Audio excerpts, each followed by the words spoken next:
ഒറ്റ കാഴ്ചയിൽ തന്നെ ഈ ലൊക്കേഷൻ മനസ്സിലായവരുണ്ടോ? ഇതാണ് സുന്ദരപാണ്ഡ്യപുരം. സൂര്യകാന്തി പാടങ്ങൾക്കപ്പുറം സുന്ദരപാണ്ഡ്യപുരത്ത് എന്തുണ്ട് എന്ന് ചോദിച്ചു കഴിഞ്ഞാൽ ഇതാണ് അതിനുള്ള ഏറ്റവും വലിയൊരു ഉദാഹരണം.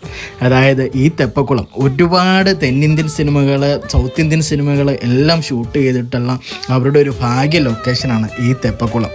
നിങ്ങൾ ഒരുപാട് സിനിമകൾ കണ്ടിട്ടുണ്ടായിരിക്കും. ഒരടിപൊളി സ്ഥലമാണ് കേട്ടോ. ഇത് ഫുള്ള് പാടവും നമ്മൾക്ക് കണ്ണെത്ത ദൂരത്ത് നമുക്ക് കാണാം കാറ്റാടിപ്പാടങ്ങളും എല്ലാം ആയിട്ട്. ഇവിടെ ഫുള്ള് വെള്ളം കയറുന്ന സ്ഥലമാണ്. വെള്ളം മൂടി നിൽക്കുമ്പോൾ അതിമനോഹരമാണ് ഈ തെപ്പക്കുളം കാണാൻ. അതുപോലെ തന്നെയാണ് നമുക്ക് ഇതിനോട് ചേർന്ന് കിടക്കുന്ന ഈ അഗ്രഹാരം. നമ്മുടെ അന്യൻ സിനിമ അടക്കം ഒരുപാട് സിനിമകൾ ഇവിടെ ഷൂട്ട് ചെയ്തിട്ടുണ്ട്. രാവിലെയോ വൈകുന്നേരം വന്നാലേ നമുക്ക് ഇവിടെ ഉള്ളവരെയൊക്കെ വെളിയിൽ നമുക്ക് കാണാനായിട്ട് സാധിക്കും. ഭയങ്കര ഒരു കാമായിട്ടുള്ളൊരു സ്ഥലമാണ് കേട്ടോ ഈ അഗ്രഹാരം. സുന്ദരപാണ്ഡ്യപുരം തെങ്കാശിയിലെ ഏറ്റവും വലിയൊരു അട്രാക്ഷൻ ആണ് കേട്ടോ. എന്തായാലും ഇവിടെ വരുമ്പോൾ നിങ്ങൾ ഈ സ്ഥലം ഒരിക്കലും മിസ് ചെയ്യരുത്.